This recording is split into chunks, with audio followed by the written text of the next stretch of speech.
Today's reading is called Nothing But a Quilt. Many people dream of getting rich or becoming famous in the blink of an eye. It usually doesn't happen that quickly, though. It took many years for one group of artists to become famous.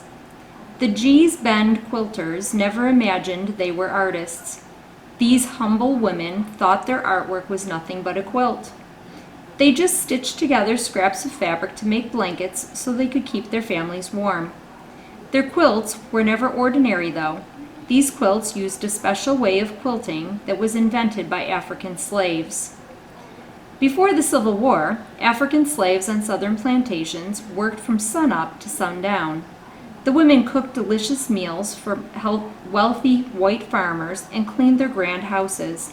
They also spent hours sharpening scissors and spinning thread for making the farmers' fancy clothes.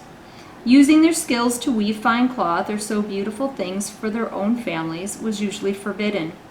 The slaves had to make do with leftovers. To make clothes and goods for their own households, slave women used whatever they could find. They collected feed sacks, rags, and small strands or threads of yarn. They used dye to paint to color the strips. Then they stitched the different colored pieces together. The shapes and colors of these string quilts reminded the slaves of designs on fabrics from their homelands in Africa.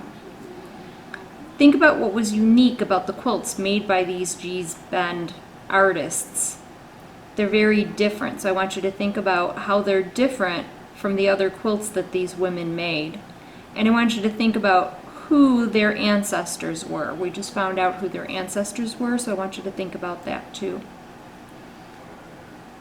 The quilters of Gee's Bend never went to art school or to museums, so they never saw other people's designs. Their ideas for designs came from events that happened around them and from nature's wonders.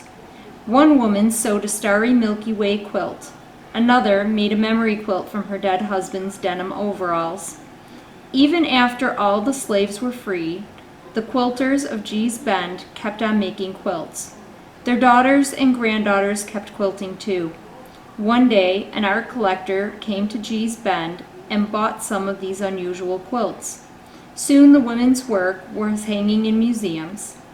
Today, their original designs and even duplicated copies sell for thousands of dollars. To the quilters, this adventure seems like a dream. Even if the fame and money vanishes tomorrow, they say, they'll still love making beautiful quilts. So think about why art collectors might have bought the quilts from the Gee's Bend quilters. Think about what we learned about these quilts and why somebody might want one. We're going to be reading The Goat and the Rug, and you can find that on the next recording.